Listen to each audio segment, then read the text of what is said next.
नमस्कार, आदाब। मैं अनूप सोनी क्राइम पेट्रोल दस्तक में आप सभी का हरियाणा से स्वागत करता हूँ। मुझे सब गलत लगता है। अरे नेक काम करने जा रही हो और फिर मेरी बच्ची को माँ भी मिलेगी, इसमें गलत क्या है? जो हुआ उसके बाद इतनी जल्दी आपकी मेरी शादी नहीं, मुझे कुछ ठीक नहीं लग रहा है। अरे बस थोड़े दिनों बाद करते हैं ना शादी। नहीं, मैंने सोच लिया है, मैं आपसे शादी नहीं करूंगी। कैसे नहीं करोगी? और क्या नहीं किया मैंने तुम्हारे लिए? मेरे लिए? हाँ, बस तुम्हारे लिए। बड़ी मुश्किल से खुद को बनवाया, आसान नहीं था, पर जो करना पड़ा सो करना पड़ा। क्या करना पड़ा? कहते हैं सच्चा प्यार एक आम इंसान को बेहतर इंसान बना देता है, लेकिन जब प्यार एक ऑब्सेशन, एक अंधाधुन जुनून बन जाता है, तब जुर्म दस्तक देने घात लगाए बैठ जाता है। माँ सी यानी माँ जैसी, माँ की बहन को मासी कहते हैं। जब कोई शादीशुदा औरत कम उम्र में मर जाती है तो उसकी छोटी कुंवारी बहन उसके बच्चों की माँ बनने के लिए अपने जीजा से शादी के बंधन में बन जाती है। अगर उसे माँ बनना मंजूर हो लेकिन पत्नी बनना नहीं, तब क्या होगा? कौन सी दस्तक पहले गूंजेगी, जुर्म की या समझदारी की? अगस्त 2011, हरियाणा।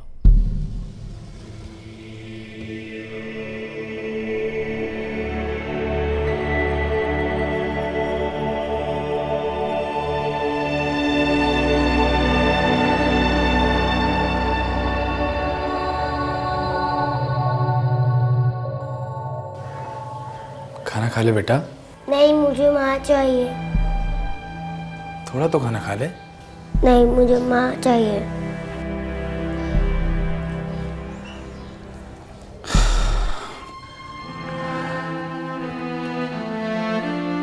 यशपाल, बेटा तू दूसरी कर ले। बापू मैं सोनी को नहीं भुला सकता। अरे पर बच्ची ने भुलाना तो जरूरी है। कोई दूसरी इसकी माँ कैसे बन सकेगी बापू? अगर बच्ची की मासी बच्ची की माँ बन जाए तो तने कोई एतराज है? कौन? अपनी स्मृति? हाँ बेटा, अपनी स्मृति, बहू की छोटी बहन। अरे बापू, उसका और मेरा रिश्ता बहुत अलग है। मैं उसे पत्नी कैसे मानू बापू? अरे ना मान। एक बार बच्ची ने मासी को माँ मान लिया तो धीरे धीरे तेरी साली भी तेरी घरवाली बन जाएगी। बापू मैंने ठीक ना लगे, मैंने सोचने दे। तू जितने दिन सोचेगा उतने ही दिन ये बच्ची भूखी सोएगी।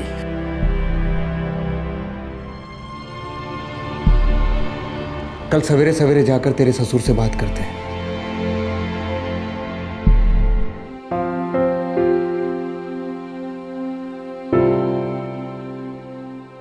बादल सिंह जी, आपने तो हमारे दिल की बात छीन ली। हमारी स्मृति गुड्डी को उतना ही प्यार देगी जितना सोनी देती थी।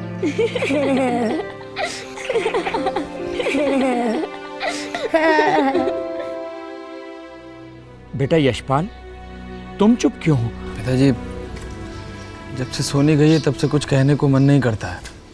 क्योंकि सवाल गुड्डी की जिंदगी का है, इसलिए जो आप लोगों को मंजूर हो, जो गांव की पंचायत को मंजूर हो, वो मुझे भी मंजूर है। किसान यशपाल सिंह की पत्नी सोनी का कुछ ही दिनों पहले देहांत हो गया था। अपने पीछे वो एक 4 साल की बच्ची छोड़ गई थी। स्मृति सोनी की छोटी बहन थी और दोनों बहनों के बीच गहरा रिश्ता था।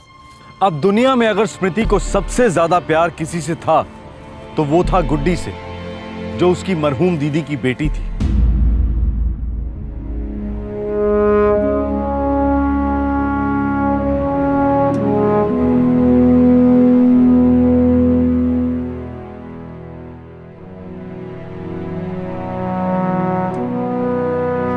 मासी, मेरे लिए?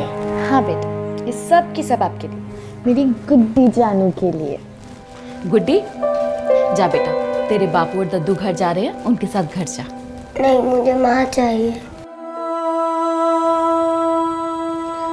माँ, ये यहीं नहीं रह सकती? उसी के लिए बात करने आए ये लोग आज यहाँ पर। सच? बिल्कुल सच कह रही हो, लेकिन ये यहाँ नहीं रहेगी, तू जाएगी उनके घर यशपाल से शादी करके। सदियों से यही होता आ रहा है, और फिर ये तेरी अपनी सोनी दीदी की बेटी गुड्डी की जिंदगी का सवाल है।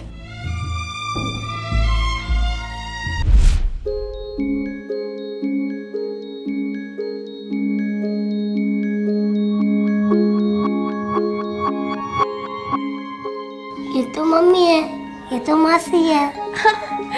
गलत मेरी गुड्डी जानो।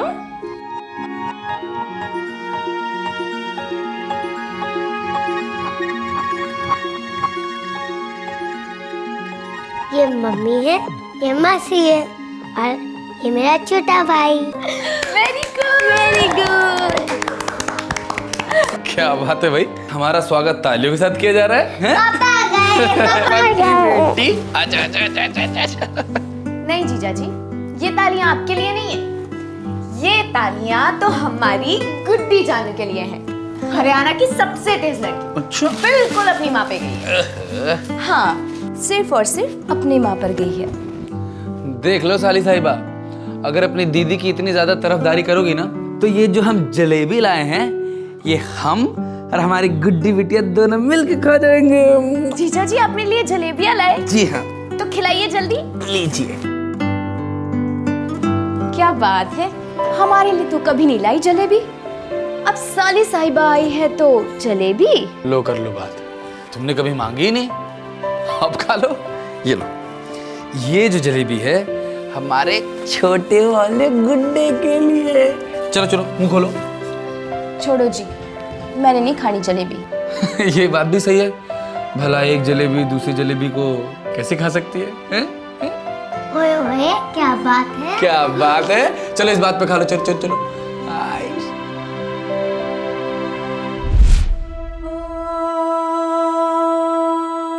पंचायत से बात करनी है, सगाई की तारीख निकलवानी है, बहुत सारे काम करने हैं, लेकिन सिर्फ तेरी हाँ करने के बाद। मैं जीजा जी से अकेले में बात करना चाहती हूँ। देखिए स्मृति,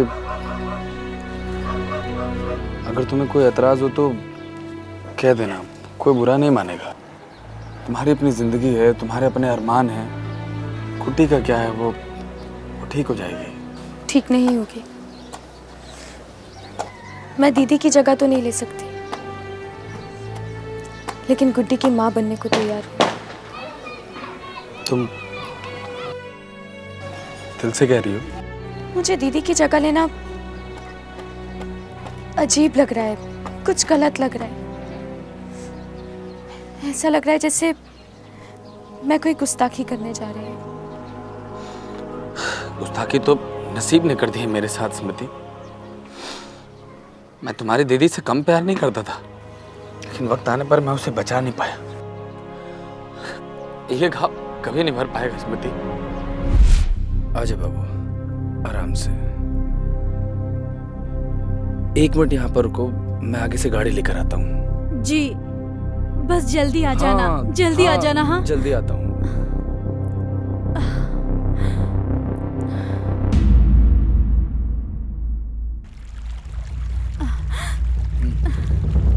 क्या हुआ? अरे तबीयत खराब हो रही है क्या? नहीं। अरे उल्टी जैसा मन हो रहा तो यहीं कर ले। नहीं, घर पहुंचने तक सह लूंगी। अरे घर पहुंचने में भी 40 मिनट लग जाएगा। चल उतर उतर उतर उतर, यहीं कर ले। चल चल आजा। अरे मैं हूं ना यहाँ पर। चल चल आजा आजा आजा चल। जा जा। हाँ हाँ, हो रहा है उल्टी जैसा मन हो रहा है। पता नहीं, प्यास प्यास सी लग रही है। प्यास प्यास सी लग रही है। एक मिनट।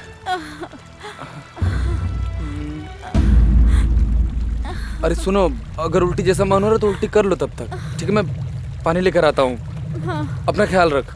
हाँ।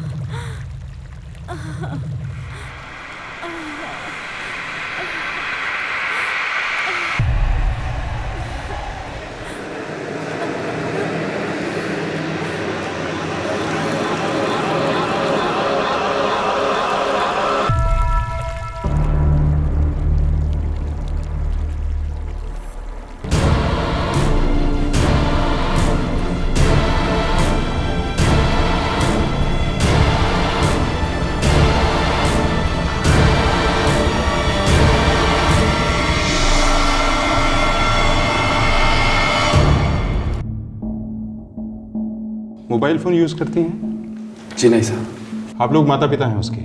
हाँ जी। आप में से किसी की कोई दुश्मनी किसी से? नहीं साहब, किसी के साथ किसी भी तरीके की कोई दुश्मनी साहब। इंस्पेक्टर साहब, जितना हो सके मेरी बीवी को ढूंढिए, वो बीमार भी है और पेट से भी है। यशपाल, मुझे तस्वीर चाहिए तुम्हारी पत्नी की। ये कॉपीज करवाओ। किशन नगर, रमन नहर और मोहकपुर सभी पुलिस स्टेशन को इन्फॉर्म करो। जी सर।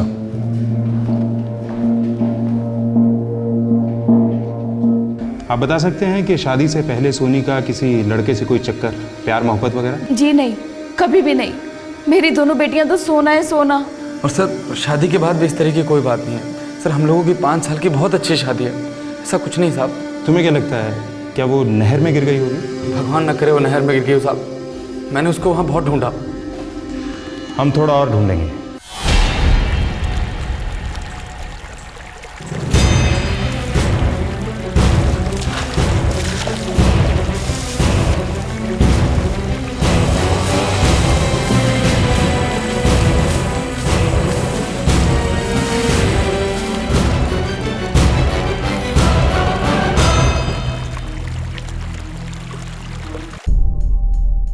लाश बुरी तरह से सड़ चुकी है, लेकिन है यही लड़की। प्रेग्नेंट थी? 7 महीने। मेल चाइल्ड था उसके पेट में। मौत का कारण? डूबने से मौत हुई है, करीबन 72 घंटे पहले, रफली 3 दिन। 3 दिन पहले मिसिंग कंप्लेंट लिखवाई थी इसके पति ने। वैसे और कोई घाव या निशान वगैरह? नहीं, पर हाँ उसके ब्लड में एंटीबायोटिक के ट्रेसेस मिले हैं। ये औरत बीमार थी। यशपाल, जब तुम पानी लेने गए तो आसपास कोई था? नहीं इंस्पेक्टर साहब, आसपास कोई भी नहीं था। हम सिर्फ 5 मिनट के लिए पानी लेने के लिए गए थे और फिर वापस आ गए थे। तुम दोनों वहाँ रुके ही क्यों थे? इंस्पेक्टर साहब, उसकी तबीयत बहुत खराब थी। हम लोग डॉक्टर के पास से आ रहे थे और दवाइयाँ खाने की वजह से उसको उल्टी आ रही थी, इसलिए हम लोग वहाँ नहर के किनारे रुक गए थे। हमारी तहकीकात से यही लगता है कि उल्टी करते करते वो फिसल कर नहर में गिर गई, डूब कर मौत हुई और पानी बहा ले गया लाश को। तकदीर ने तो मेरी जिंदगी बहा दी इंस्पेक्टर साहब। मेरी बीवी चली गई, मेरा होने वाला बच्चा चला गया, मैं तो कहीं का नहीं रहा इंस्पेक्टर साहब। अब मेरी गुड्डी का क्या होगा? मेरी गुड्डी का क्या होगा इंस्पेक्टर साहब?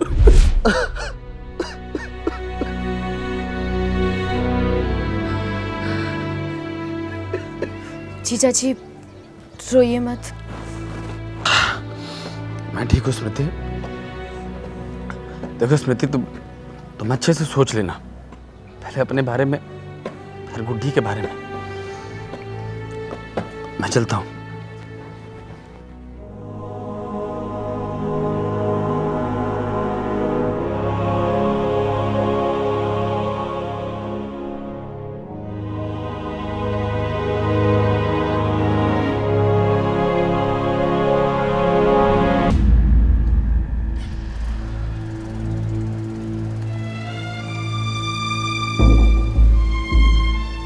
बेटी स्मृति, तेरी मंजूरी पूरी है ना? भाई सुंदर सिंह, हम पंचों को इस रिश्ते से कोई इनकार नहीं है। हमें लगता है तेरी बेटी नेक काम करने जा रही है और हम सबका आशीर्वाद है उसके साथ। बड़ी कृपा जी।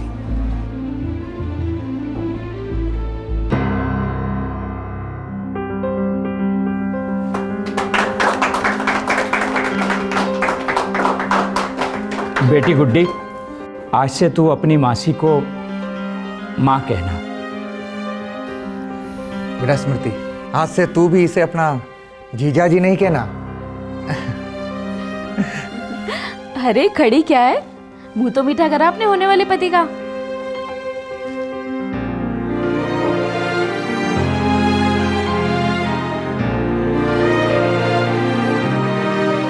शुक्ला।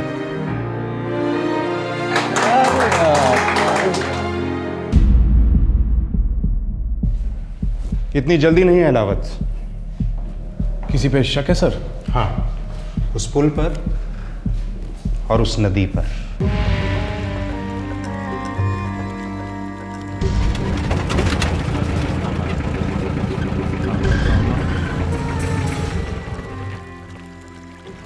यशपाल के अनुसार सोनी यहाँ खड़ी हुई थी, इस तरफ मुंह करके। करेक्ट सर, लेकिन उसे उल्टी आ रही थी सर, तो हो सकता है वो घूमी हो और उल्टी करने की कोशिश में झुकी होगी और गिर गई होगी सर। 7 महीने पेट से थी वो, बीमार भी। इस हालत में खड़े खड़े इस तरफ घूमना उसके लिए आसान नहीं रहा होगा। और अगर उल्टी ही करनी थी तो नदी में क्यों, सामने ज़मीन पे भी तो कर सकती थी। तो उसे नदी में करनी होगी सर। ओके, शायद उसे नदी में करनी थी, लेकिन वो फिसली किस चीज़ से होगी? उस दिन तो बारिश भी नहीं हो रही थी। आपको शक है किसी पे सर? सोनी यहाँ से फिसली नहीं है, बल्कि उसका दिमाग फिसल गया होगा कभी। सर आपका मतलब वो मेंटली अनस्टेबल थी? पूरे चांसेस हैं कि कोई चीज़ उसे बहुत ज़्यादा परेशान कर रही थी, बहुत दर्द हो रहा था उसे। वो यहाँ से फिसली नहीं है, बल्कि यहाँ से कूद गई है लहलावत। ये सुसाइड का केस हो सकता है। पुलिस को शक हो रहा था कि सोनी एक्सीडेंटली फिसल कर नहीं गिरी है। शायद ये हो सकता है कि उसने आत्महत्या की हो। लेकिन सोनी 7 महीने प्रेग्नेंट थी। ऐसी हालत में वो आत्महत्या क्यों करती? क्या था इस दुखद मौत का राज? पुलिस ने अपने खबरी सोनी के ससुराल और मायके दोनों गांव भेजे। खबरियों ने खबर दी कि सोनी के माता पिता बचपन में ही गुजर चुके थे।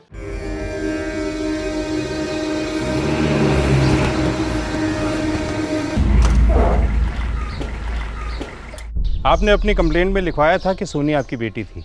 लिखवाया था? बर्थ सर्टिफिकेट दिखाइए, साबित कीजिए कि आप ही ने सोनी को जना है। सिर्फ बच्चा पैदा करने से और दूध पिलाने से कोई मां नहीं बन जाती है। आपने हमारे सवाल का जवाब नहीं दिया। क्योंकि आपका सवाल ही गलत है। फिर भी मैं आपकी बात का जवाब देता हूँ। सोनी को इसने नहीं, मेरी बहन ने जना था। इंस्पेक्टर साहब, सोनी जब 4 साल की थी तभी उसके माता पिता की मृत्यु हो गई एक एक्सीडेंट में। तब से लेकर हमने उसे पाला पोसा, 4 किताब पढ़वाई, हाथ पीले किए हमने उसके। हम माँ बाप नहीं हुए उसके। और आपकी दूसरी बेटी स्मृति, वो कौन है? जो आपने कहा वही, वो हमारी बेटी है, उसे इसने जना है। मगर इंस्पेक्टर साहब, हमने उन दोनों में कभी कोई भेदभाव नहीं किया। उन दोनों में सगी बहनों से ज़्यादा प्यार था। और अब तो स्मृति सोनी की बच्ची गुड्डी की माँ भी बनने जा रही है। हाँ, 1 महीने बाद स्मृति और यशपाल की शादी है। आपकी बेटी स्मृति अभी कहाँ है? जी काम से गई है बाहर। पर बात क्या है? देखिए, हमें लगता है कि सोनी फिसल कर गिरी नहीं है, उसने आत्महत्या की होगी। आत्महत्या? पर इंस्पेक्टर साहब, वो ऐसा क्यों करेगी, और वो भी ऐसी हालत में? जैसे आपकी बेटी स्मृति वापस आए उसे थाने ले आइएगा। भाई, पर ऐसा क्या पूछना चाहते हैं आप स्मृति से? देखिए सिंह साहब, अक्सर शादी के बाद लड़कियां अपने माँ बाप को वो सब कुछ नहीं बताती, लेकिन अपनी बहनों को बता देती हैं। और आप ही ने तो कहा है कि दोनों में सगी बहनों से ज़्यादा गहरा रिश्ता था, और अब तो मासी माँ बनने जा रही है। ये सब गांठें बांध के रखना एक जगह और बिखरना नहीं चाहिए। ध्यान से करना सब। यशपाल। हाँ बापू। बेटा, पंडित जी ने अक्टूबर में 3, 13 और 16 तारीख को शुभ मुहूर्त बताया है। अब सोनी के जाने के बाद केस ओवर केस हो बापू। अब जो कुछ भी है आप जल्दी निपटा लो, और कोई बैंड बाजा बारात ना करना। मेरे दिल की तो जो है सो है। अब बेचारी स्मृति के ऊपर क्या बीती होगी भगवान ही जाने। हेलो। हाँ समझी जी। क्या हुआ? हे राम। अरे क्या बात होगी बापू? हाँ, मैं यशपाल को बता देता हूँ। क्या हुआ? तेरे ससुराल में पुलिस आई थी। पुलिस किस लिए? उनको शक है कि सोनी ने। अरे क्या शक है बापू? सोनी फिसल कर नहीं गिरी, बल्कि उसने अपनी जान दे दी बेटा। क्या? नामुमकिन। मेरी दीदी कभी सुसाइड कर ही नहीं सकती थी। कोई दुख, कोई दर्द कभी जिक्र किया हो? दुख सुख तो सबकी जिंदगी में चलता ही रहता है, पर ऐसी कोई बात नहीं थी। और दीदी तो बहुत जिंदा दिल इंसान थी, और ऊपर से पेट से थी। पति यशपाल के साथ कोई अनबन? नहीं, यशपाल जी तो सोने के बने हुए इंसान हैं। दीदी उनके साथ बहुत खुश थी। और अब तुम खुश रहोगी उनके साथ? गुड्डी की खुशी के लिए। और आपकी खुशी ये मायने नहीं रखती? माँ बाप की मर्जी है, पंचायत का जो फैसला है, मैं तो बस रीत निभा रही हूँ। अपनी मर्जी से? हाँ। खुशी से? आपको और कुछ पूछना है? मैं जा सकती हूँ?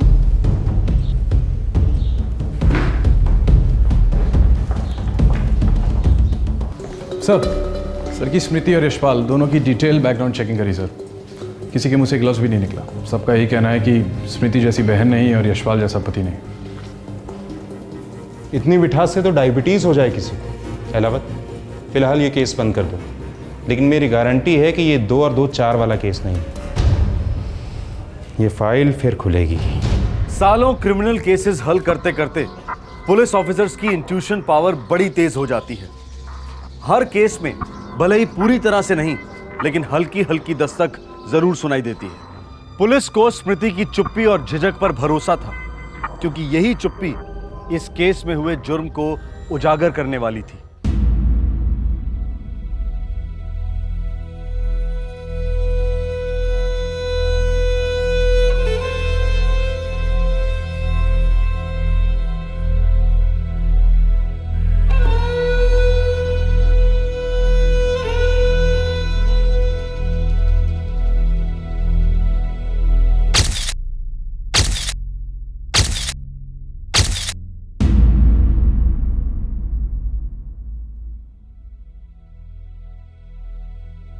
स्मृति, क्या बात है बेटी? तू कुछ बोल क्यों नहीं रही है? जब से थाने से आए हैं, एक शब्द नहीं बोली तू। देख, तुझे मेरी कसम है, कुछ तो बोल। स्मृति। माँ, बाबा, मैं ये शादी नहीं करना चाहती। पुलिस वाले गलत कह रहे थे बेटा। मैं जानती हूँ, लेकिन दीदी ने मुझसे कहा कि मैं गलत कर रही हूँ और मुझे ऐसा नहीं करना चाहिए। सोनी मर गई है बेटा। नहीं बाबा, दीदी जिंदा है मेरे अंदर, और वो मुझे कहती है कि स्मृति, तू ऐसे कैसे कर सकती है, ये गलत है, ऐसा मत कर। देख, मैं मानती हूँ कि तुझ पर दबाव है, पुलिस वालों ने कुछ भी अनाप शनाप बक दिया होगा और तू आ गई उनकी बातों में। पुलिस वालों ने कुछ भी नहीं कहा, लेकिन मैं जानती हूँ कि दीदी कभी सुसाइड कर ही नहीं सकती थी। माँ, आप ही बताओ, क्या एक औरत कभी भी ये बर्दाश्त कर सकती है कि उसका पति किसी और का पति बन जाए, चाहे फिर वो उसकी खुद की बहन क्यों ना हो? अगर मैंने ऐसा किया तो दीदी टूट जाएगी। वो किसी और को ब्याह कर घर ले आएंगे, तब गुड्डी का क्या होगा? बाबा, गुड्डी के लिए हम हैं ना। और हमारे जाने के बाद? बाबा, मैं गुड्डी का ध्यान रखूंगी, उसे पढ़ाऊंगी, लिखाऊंगी, सब कुछ करूंगी। तेरी अपनी जिंदगी होगी, तेरा अपना पति, तेरे अपने बच्चे, उन सबके बीच गुड्डी का क्या होगा? मेरे और गुड्डी के बीच कोई नहीं आएगा। मैं शादी ही नहीं करूंगी, किसी से भी नहीं। कैसी बापू? अच्छी है, लेकिन ये शादी का जोड़ा वापस कर दे बेटा। क्यों? ये शादी नहीं हो सकती। क्यों नहीं हो सकती? तेरे ससुर जी का फोन आया था। क्या बोले वो? बोले कि स्मृति का दिल नहीं है, वो बच्ची को तो उम्र भर संभाल सकती है, लेकिन तुझसे शादी नहीं कर सकती। छोटे बापू, होली है।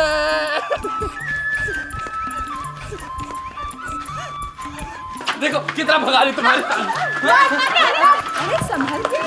पापा, मौसी को भी रंग लगा। हाँ बेटा, लगा रहे तेरी मासी पे रंग। हैं? किधर भागेगी तू?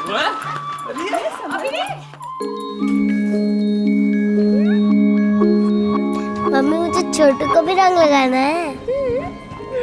लगाओ।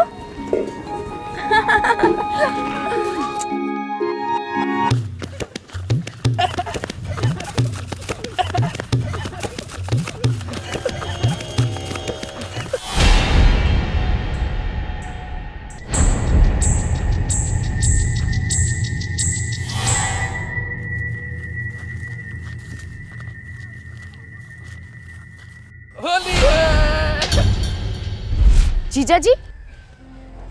यशपाल, हमारी मंगनी हो चुकी है और तुम्हारे हाथ में मेरे नाम की अंगूठी भी है। उतार दी मैंने। अरे तुम ऐसे हाँ कहकर ना कैसे कह सकती हो? मैंने दबाव में आकर हाँ कहा था, क्योंकि मैं दीदी की जगह कभी ले ही नहीं सकती। मुझे ये गलत लगता है और दुनिया भी इसे गलत समझेगी। पुलिस वालों को लगता है कि दीदी की आत्महत्या के पीछे आपका या मेरा हाथ है। ये एकदम गलत है।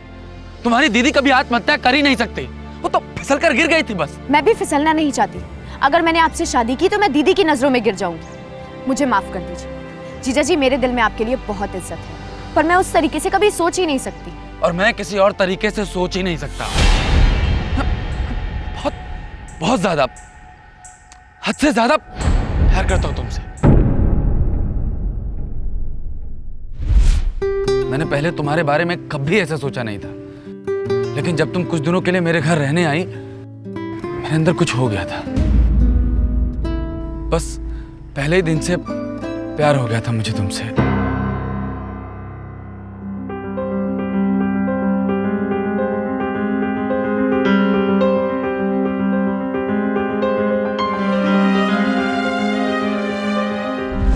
दीदी के होते हुए आप मेरे बारे में ऐसा सोच भी कैसे सकते थे?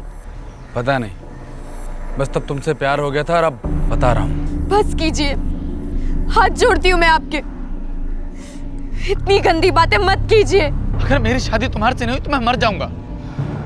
मैं तुम्हारे बिना नहीं रह सकता। वो 3 महीने जो तुम हमारे यहाँ रही थी, मेरी जिंदगी बदल गई थी। बस कीजिए जीजा जी, बस कीजिए। और जब से तुम गई हो, मैं तड़प रहा हूँ दिन रात, और मैं जानता हूँ कि तुम भी तड़प रही हो मेरे लिए वैसे ही। अब हम दोनों के एक होने का टाइम आ गया स्मृति। जानवर से भी बदतर हैं आप। भगवान का लाख लाख शुक्र है कि मुझे सही वक्त पे सही राह दिखा दी। काश दीदी को भी शादी से पहले दिखी होती। कम से कम आप जैसे घटिया इंसान से तो बच जाती वो।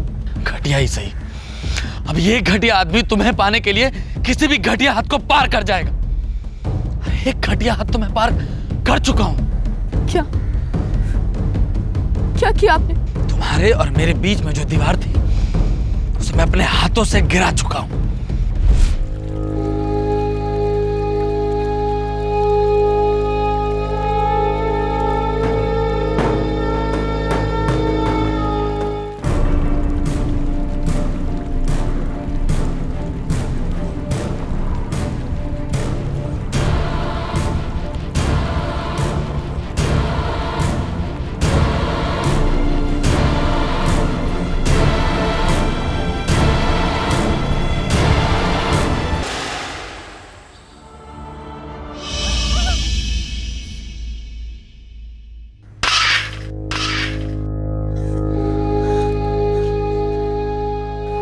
स्मृति, मुझे तुम्हारी सोनी दीदी से नफरत नहीं थी, मुझे तो तुमसे ज्यादा प्यार था। कल किसी और से ज्यादा प्यार होगा, परसों किसी और से। नहीं, तुम बिल्कुल गलत समझ रही हो। ऐसा बिल्कुल नहीं है। तुम्हें नहीं पता कि मैंने तुम्हारे लिए क्या क्या कुर्बानियां दी हैं। मैंने तुम्हारे लिए अपने सर पर हत्या का पाप मोल लिया है। नहीं सिर्फ तुम्हारी सोनी दीदी का, बल्कि अपने बच्चे का भी, जो उसके पेट में पल रहा था। भगवान तुम्हें कभी माफ नहीं करेगा।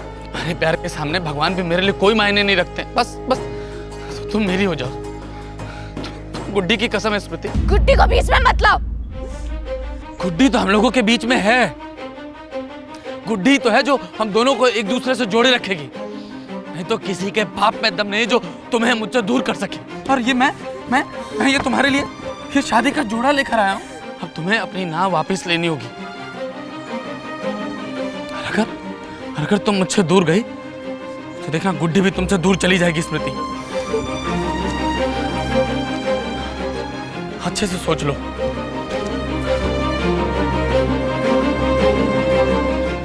स्मृति के सर पर दो धारी तलवार लटक रही थी। एक तरफ था सोनी के कत्ल का शौक और दूसरी तरफ गुड्डी के अनाथ हो जाने का डर। स्मृति की बहन सोनी खुद एक अनाथ बच्ची थी जिसे स्मृति के माता पिता ने पाला था, और स्मृति ये कतई नहीं चाहती थी कि गुड्डी पर भी वही कहर टूट पड़े। लेकिन यशपाल सोनी और उसके होने वाले बच्चे का कातिल था, पर स्मृति के पास इस बात का कोई ठोस सबूत नहीं था। स्मृति के सामने एक बहुत बड़ी विडंबना थी, धर्म संकट था।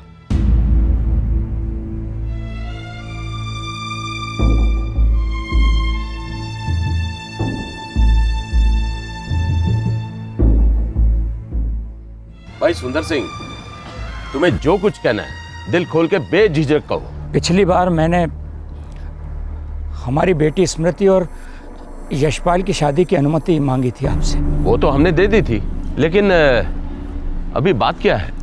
अब ये सगाई मेरी बेटी तोड़ना चाहती है। कारण क्या है? कारण तो वो बेहतर जानती है। मेरी आपसे इतनी विनती है कि उसे आप अपना पक्ष पंचायत में रखने की अनुमति दें।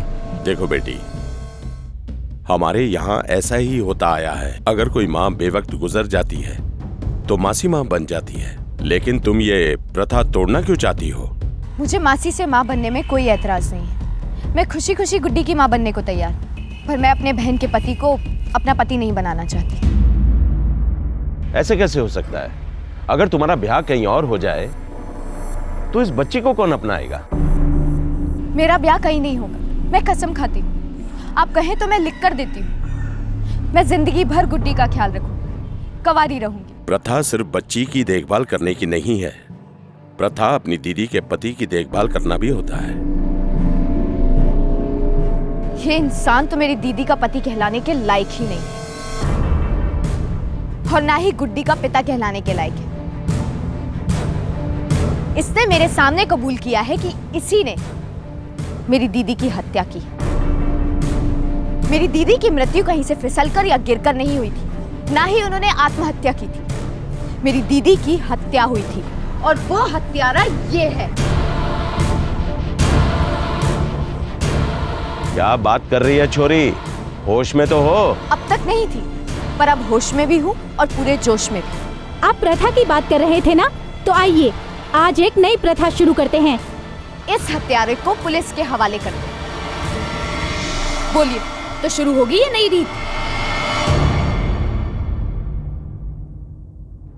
हमारे पुरुष प्रधान समाज में फैसला स्मृति के पक्ष में जाने की संभावना बहुत कम थी और पुलिस भी इस फाइल को क्लोज कर चुकी थी।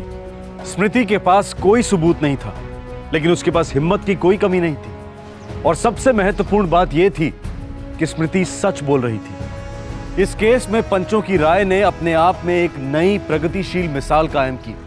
पंचायत ने स्मृति का पक्ष लिया और गांव में पुलिस बुलाई।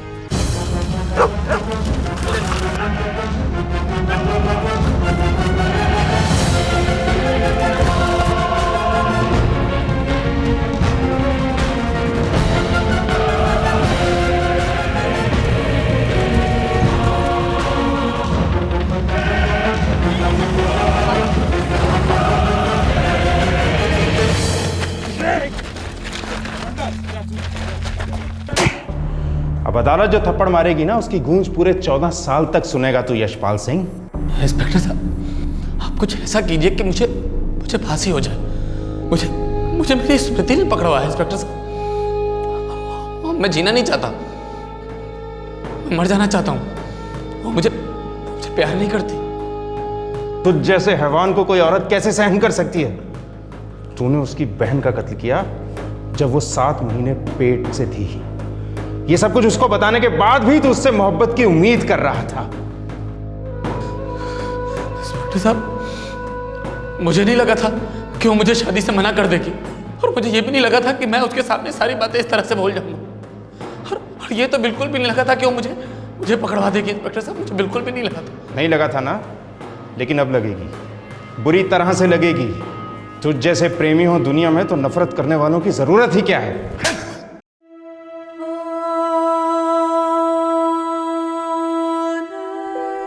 24 साल की स्मृति अब मासी से मां बन गई है।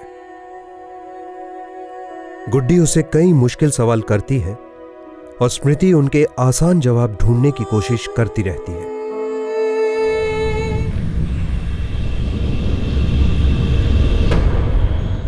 नमस्कार, आदाब। मैं अनूप सोनी क्राइम पेट्रोल दस्तक में आप सभी दर्शकों का मुंबई से स्वागत करता हूं। रेडी? हाँ रेडी। यस।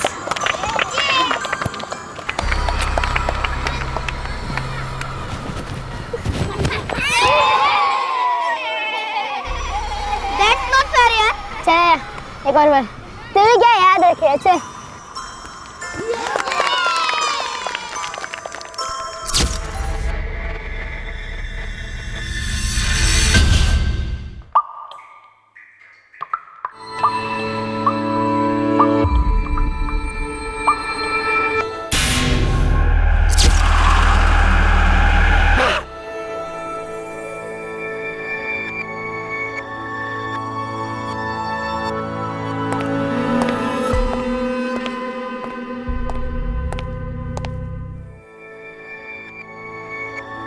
बोलो बेटा, बोलो ना, क्या हुआ? बच्चों का दर्द उनके आंसुओं से ज्यादा उनकी खामोशी बयां करती है। बच्चों की खामोशी माँ बाप के लिए दस्तक होती है कि कुछ बहुत गलत हो रहा है। अक्टूबर 2011, साउथ मुंबई, महाराष्ट्र।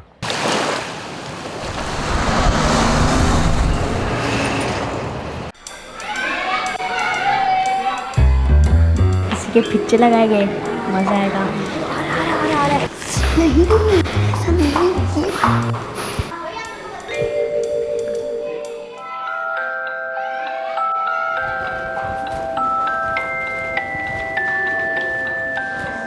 क्यों बे? 5th स्टैंडर्ड के तुच्चे? बोलो 6th स्टैंडर्ड के बच्चे। चलो अपने सीनियर के गले तो लगो।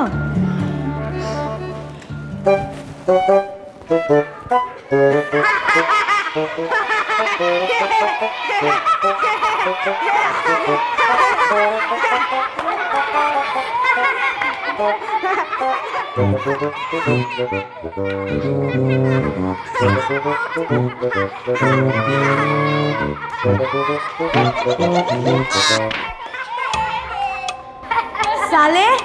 अमान के बच्चे, जूनियर टुच्चे, देख लूंगा तेरे को। तो फिर देखना, आंखें बंद है क्या तुम्हारी?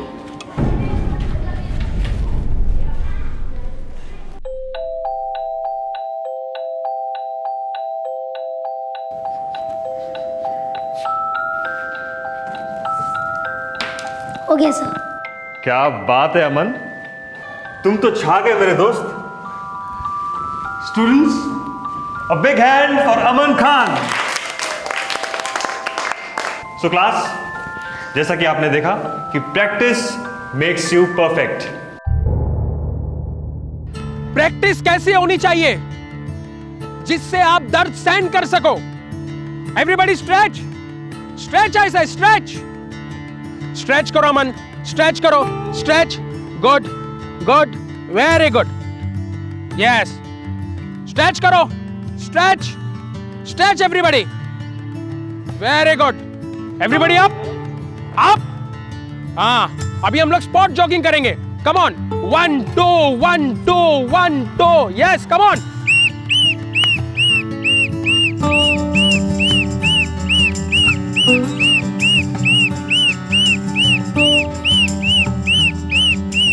एक अच्छे घर का मुस्कुराता खुश मिजाज बच्चा और दक्षिण मुंबई के पॉश इलाके का एक टॉप स्कूल, मानो दोनों एक दूसरे के लिए ही बने थे। 10 साल के अमान खान की जिंदगी मस्ती, मासूमियत और मेहनत का गठबंधन थी। और फिर एक दिन वो मनहूस दिन आया, मायूसी के बादल छा गए, दर्द आया दबे पांव।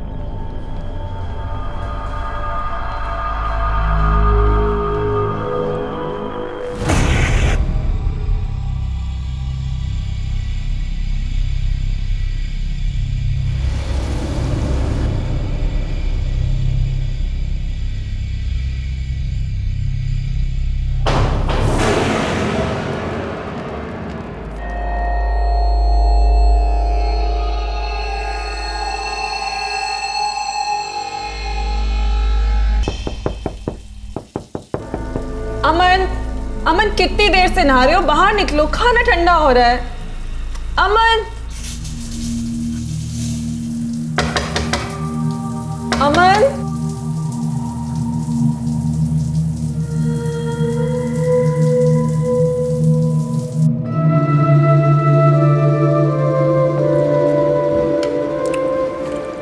अमन, क्या हुआ? खाना क्यों नहीं खा रहे हो? अमन, अम्मी बता रही थी कि शाम को नीचे खेलने भी नहीं गए, होमवर्क भी नहीं किया ना? क्या बात है बेटा?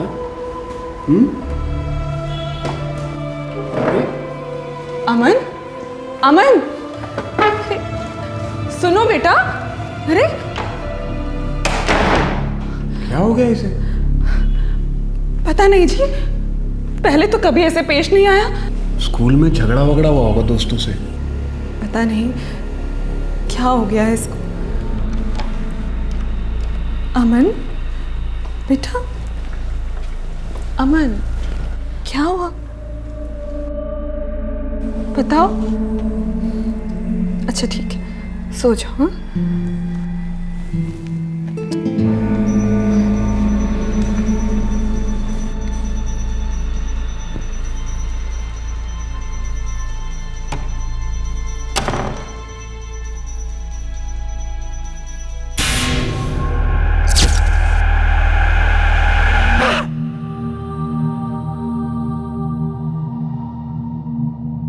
अमन,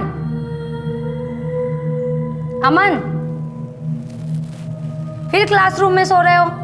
जाओ वॉशरूम में फेस वॉश करके आओ। अमन,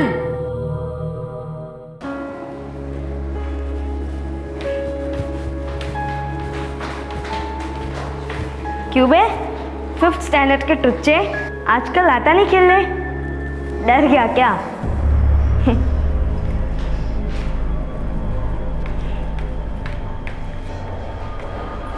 अरे सुन,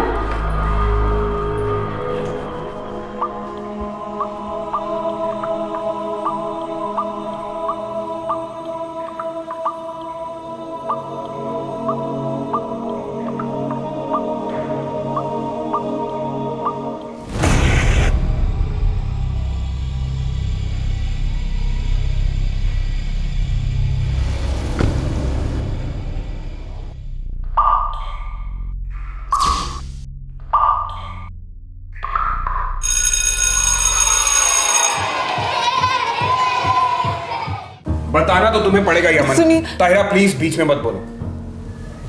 अमन क्या बात है? अमन मैं तुमसे पूछ रहा हूं।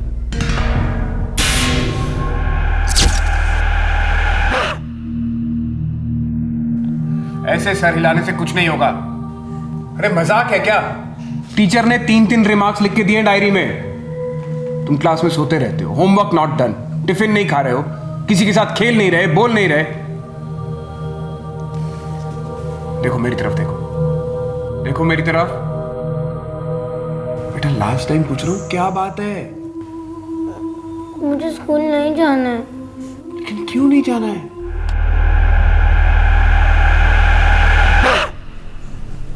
अमन बेटा क्या बात है, बताओ हमें। मुझे दर्द होता है। हाय अल्लाह, कहाँ दर्द होता है मेरी जान? बोलो। पीठ में। दिखाओ मुझे। नहीं।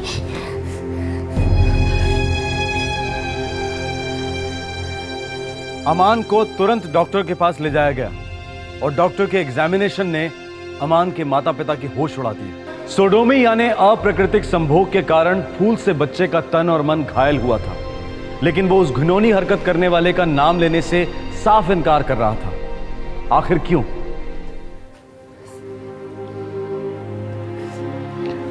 मेरी राय है मिस्टर खान की जब तक छानबीन पूरी नहीं हो जाती बच्चे को स्कूल ना भेजा जाए। सवाल ही नहीं उठता डॉक्टर। मैं कल सुबह प्रिंसिपल से मिल रहा हूं अमन को लेकर। और एक बात, टेक्निकली ये पुलिस केस बनता है और मेरी ड्यूटी बनती है कि मैं पुलिस को इन्फॉर्म करूंगा। डॉक्टर मैं देखता हूं कि स्कूल क्या कहता है, तब तक प्लीज आप रुक जाइए।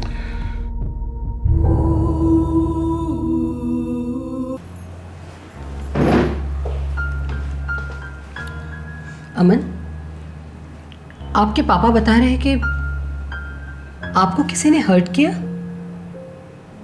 स्कूल में तो नहीं किया ना? स्कूल में किया, टॉयलेट में। किसने किया?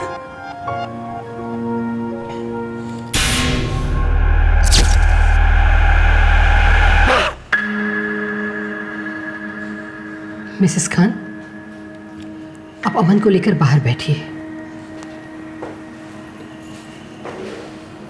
मिस्टर खान, बच्चे सच और झूठ में फर्क नहीं समझते, इसीलिए तो बच्चे कहलाते हैं। और डॉक्टर झूठ बोल रहे हैं? डॉक्टर ने कहा कि स्कूल में हुआ है। अमन कह रहा है कि स्कूल में हुआ। तो वो सारी बातें खुलकर क्यों नहीं बताता?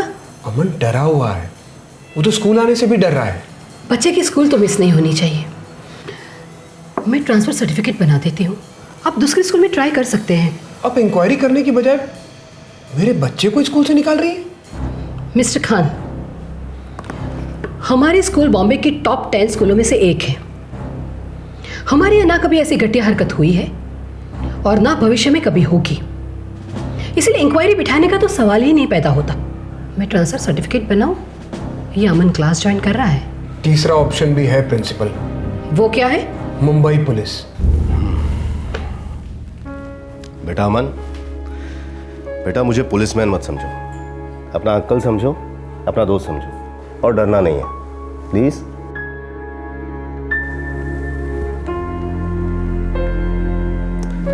बेटा तुमने उसका चेहरा देखा था?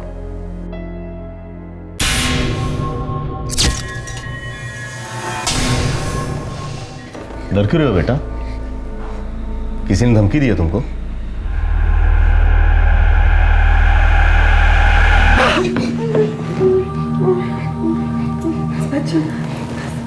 कुछ नहीं हुआ अमन, कुछ नहीं हुआ।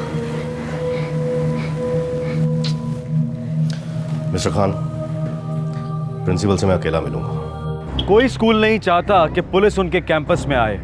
हर स्कूल को अपनी रेपुटेशन और गरिमा की बहुत फिक्र होती है, और स्कूल यह भी जानता है कि एक गंदी मछली पूरे तालाब को गंदा कर सकती है। पुलिस के कहने पर स्कूल प्रिंसिपल ने इंक्वायरी कमेटी बिठाई।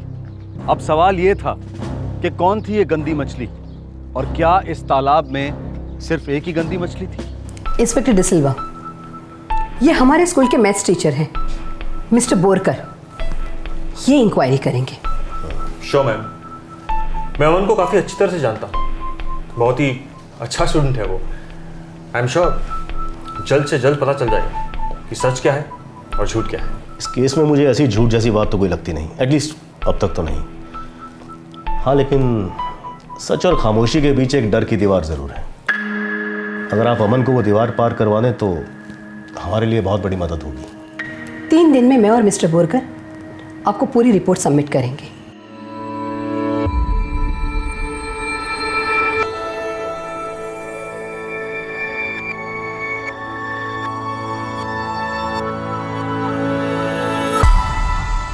अमान के मुंह पर मानो ताला ही लग गया था। जब भी वो आक्रामक का नाम लेने जाता, उसकी आंखों के सामने स्कूल बस आ जाती। आखिर ये माजरा क्या था? लेकिन आखिरकार इंक्वायरी पूरी हुई और मैथ्स टीचर बोरकर ने अपनी रिपोर्ट प्रिंसिपल को पेश की।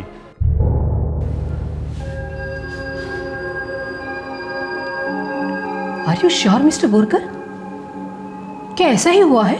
मैम, मुझे भी यकीन नहीं हो रहा है, पर मैंने जो जो लिखा है एग्जैक्टली मुझसे वही कहा गया है। मैंने शुरुआत अमन के साथ पहली मीटिंग से की। प्लीज अमन खान, मुझ पर भरोसा करो। तुम मेरे फेवरेट स्टूडेंट हो। तुम जानते हो मैं तुम्हें कितना लाइक करता हूं। प्लीज प्लीज मुझे बताओ कि क्या हुआ।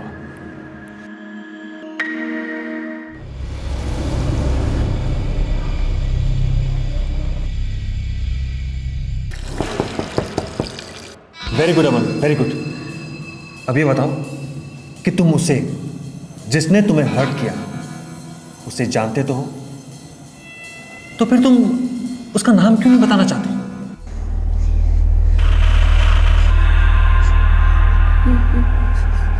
मैं मर जाऊंगा सब।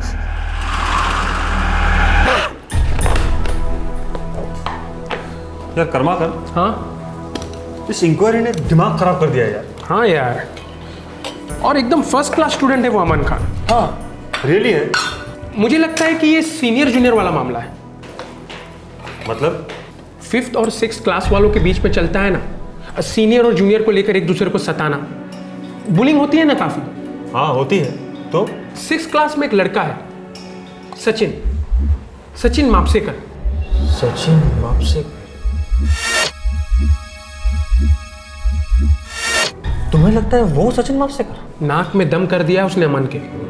पीटी ग्राउंड में 2-3 दफा मैंने ही इन दोनों को एक दूसरे से अलग किया है।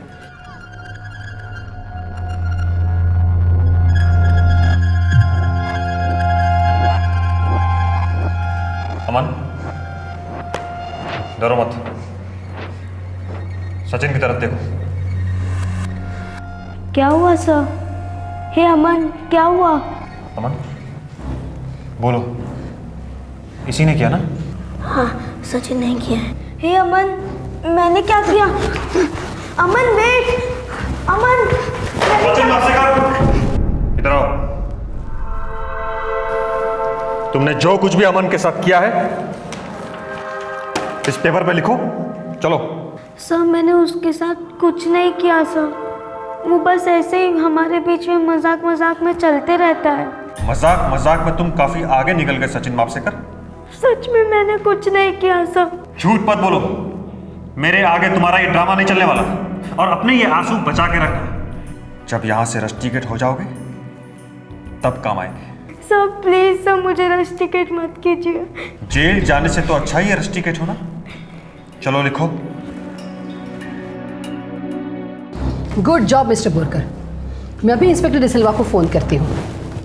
अभी मामला आगे नहीं बढ़ना चाहिए।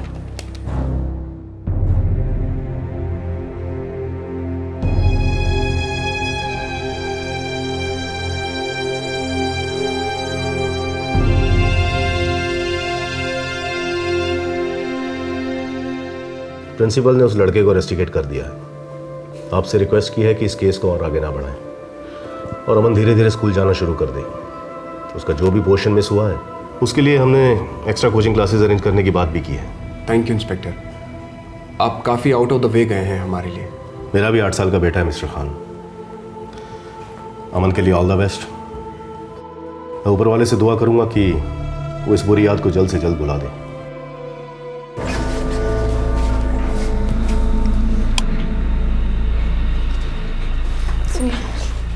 सुनिए, बच्चा है। बच्चा है ये? लक्ष्मी, इसने अपना फ्यूचर खराब कर लिया। अरे कौन सा स्कूल ये बात भूलने के लिए तैयार होगा कि हमारे लड़के में विकृत प्रवृत्ति है? इस शहर का हर स्कूल एक्सप्लेनेशन मांगेगा। कहाँ लेकर जाऊंगा तुझे मैं? लेकिन मैंने कुछ नहीं किया। मुझे तो पता भी नहीं कि सब लोग किस बारे में बात कर रहे हैं। तुझे पता नहीं है तूने क्या किया? अरे तुझे नहीं पता तूने क्या किया? कहां से सीखा ये गंदी हरकतें? तू कहां से सीखा? अब तू जानता है मैं क्या करूंगा?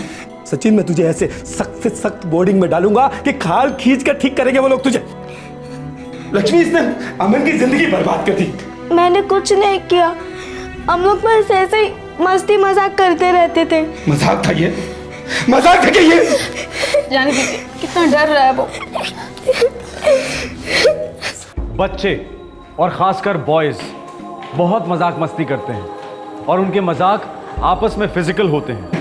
मारा मारी, उछलना कूदना, प्रैक्टिकल जोक्स, बुलिंग करना वगैरह वगैरह। लेकिन अमान के साथ जो हुआ और जिसके लिए सचिन दोषी पाया गया, वो ना मस्ती थी और ना ही मजाक। लेकिन क्या एक 6ठी क्लास का बच्चा 5वीं क्लास के 10 साल के बच्चे के साथ ऐसा कर सकता है? ये केस क्लोज होना तो दूर, बल्कि अभी तो शुरू ही हुआ था।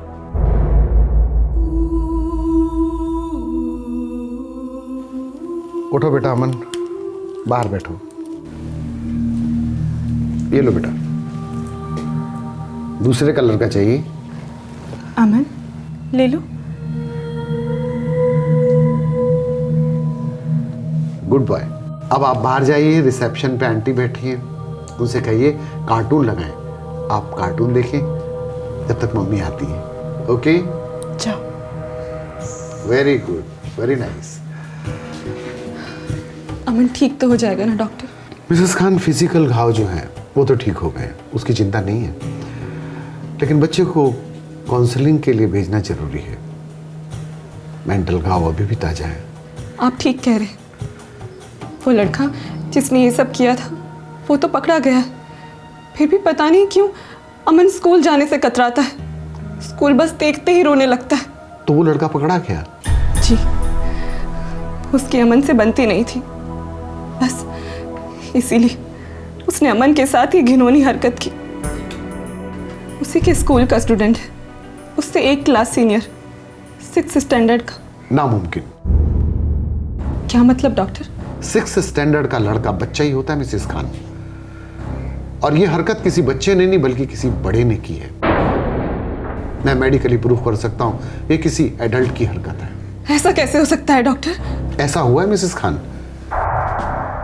और 6th स्टैंडर्ड का बच्चा ये नहीं कर सकता।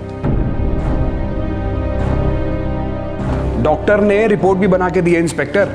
इसका मतलब अमन और सचिन दोनों झूठ बोल रहे हैं। लेकिन क्यों इंस्पेक्टर? वो दोनों ऐसा क्यों करेंगे? शायद उनसे झूठ बुलवाया जा रहा है। आप एक काम कीजिए मिस्टर खान, फिलहाल अमन से कोई भी सवाल जवाब मत कीजिए। मुझे ये बहुत ही सीरियस मैटर लग रहा है।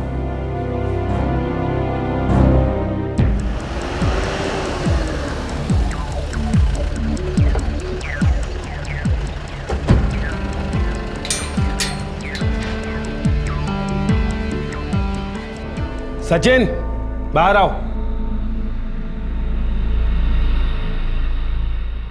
हो बाबा। इंस्पेक्टर साहब जो भी पूछे उसका सही सही जवाब देना, ठीक है? इधर आओ बेटा, बैठो, डरो नहीं, ओके? अंकल, मैंने कुछ भी नहीं किया अंकल। तो बेटा आपने लिख के दिया है कि आपने अमन को घायल किया है।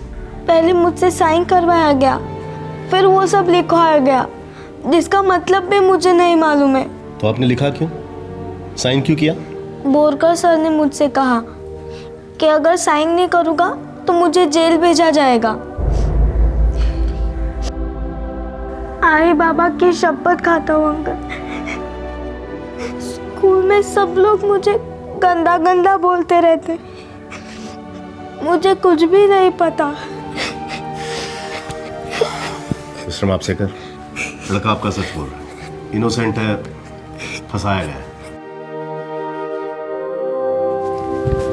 बच्चे का ख्याल रखिएगा। थैंक यू, बाय बेटा।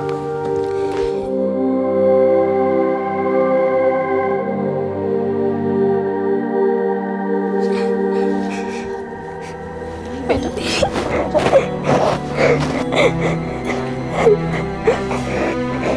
सचिन बेटा, आई एम सॉरी बेटा, I am sorry, I am sorry. Total nonsense. वो सचिन मापसेकर झूठ बोल रहा है।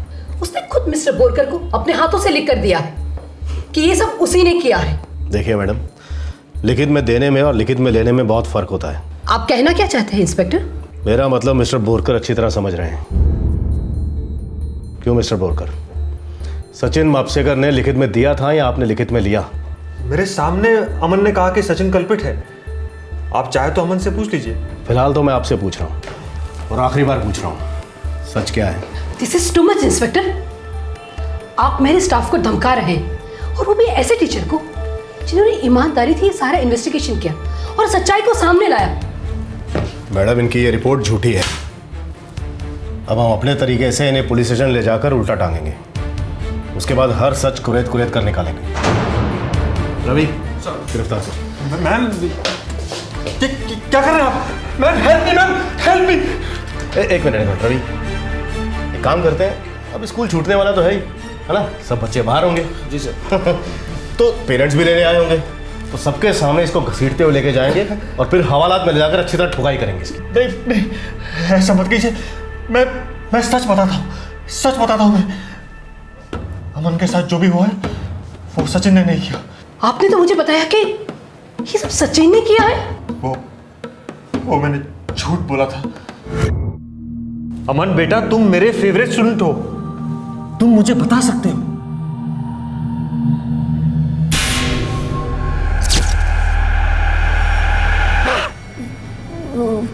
वो मुझे बस के नीचे फेंक देगा। कौन?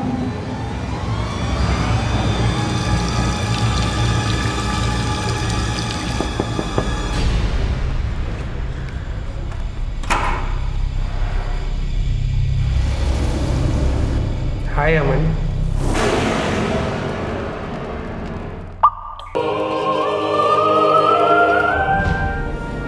ओह माय गॉड।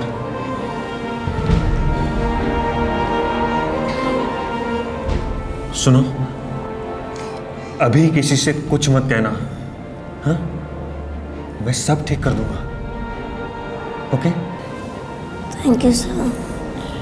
अब मैं जाऊँ सर? हाँ बेटा, तुम जाओ, पर याद रहे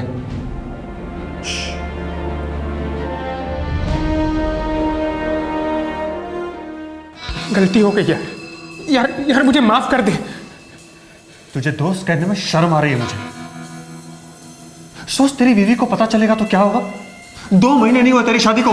पता है मुझे झटके आते हैं और मैं अपने आपे से बाहर हो जाता हूं। देख, इस बार मुझसे गलती हो गई, मैं कसम खा रहा हूं। इस बार मुझे बचा ले प्लीज, प्लीज। सॉरी प्रदीप, अब से हमारी दोस्ती खत्म। ये घिनौनी हरकत तुझे बहुत महंगी पड़ेगी। कितनी महंगी? कितनी महंगी? हाँ? कितनी महंगी? बोल बोरकर बोल। 1 लाख। बहुत ज्यादा है बोरकर। और तूने जो किया वो कम है। ठीक है, 1 लाख। रिपोर्ट में मेरा नाम नहीं आना चाहिए। तो किसका नाम आना चाहिए? नाम? नाम। हाँ, 6th क्लास में एक लड़का है, सचिन। हाँ, सचिन मापसेकर। बहुत सताता है वो अपने बेचारे अमन को। उसका नाम सचिन मापसेकर। फिर प्रदीप कर्माकर ने अमन को धमकाया सचिन का नाम बोले, और मैंने सचिन को धमकाया कि वो राइटिंग में दे कि उसी ने किया है। ओह माय गॉड। इंस्पेक्टर, ये तो बहुत ही बुरा हुआ, पर प्लीज आप इस केस को थोड़ा सेंसिटिवली हैंडल कीजिएगा। वो क्या है ना, हमारे स्कूल की रेपुटेशन का सवाल है। मुझे यकीन नहीं होता कि आप अब तक अपने स्कूल की रेपुटेशन की बात कर रही हैं। मैं बताऊं आपको रेपुटेशन कैसे बनेगी। रेपुटेशन तब बनेगी जब आप खुद सामने से इन जैसे जानवरों का पर्दाफाश करेंगी। रेपुटेशन तब बनेगी जब आप खुद पेरेंट्स को यकीन दिलाएंगे कि उनके बच्चे यहाँ महफूज हैं। वो होती है रेपुटेशन। रवि सब लेके जा इसको, आज रात पुलिस स्टेशन में इसके साथ पार्टी करेंगे।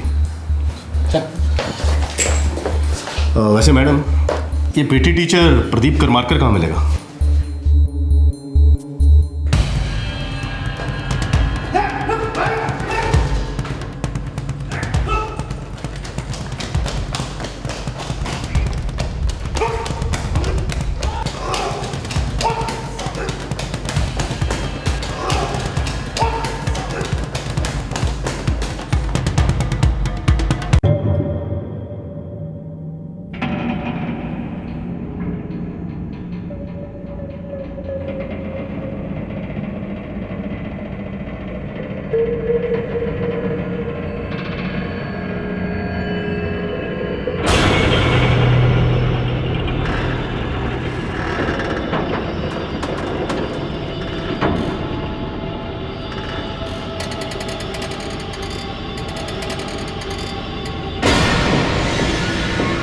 नहीं सर, नहीं सर, नहीं सर, नहीं sir, sir please sir, don't shoot me sir, please don't shoot me sir. Sir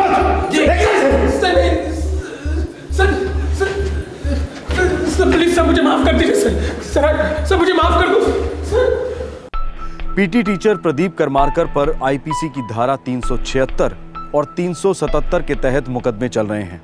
maximum सजा यानी 10 साल की मांग की गई है। मैथ्स टीचर बोरकर पर प्रदीप करमारकर का साथ देने और उसके जुर्म को छुपाने के चार्जेस लगाए गए हैं। काउंसलिंग और ढेर सारे प्यार ने अपना रंग दिखाना शुरू कर दिया है। अमान ठीक होने की राह पर है। सचिन मापसेकर को दोबारा स्कूल में रीएडमिट किया गया है। दोनों स्टूडेंट्स अब दोस्त हैं और उम्मीद की जाती है कि वक्त दोनों के घाव पूरी तरह भर देगा।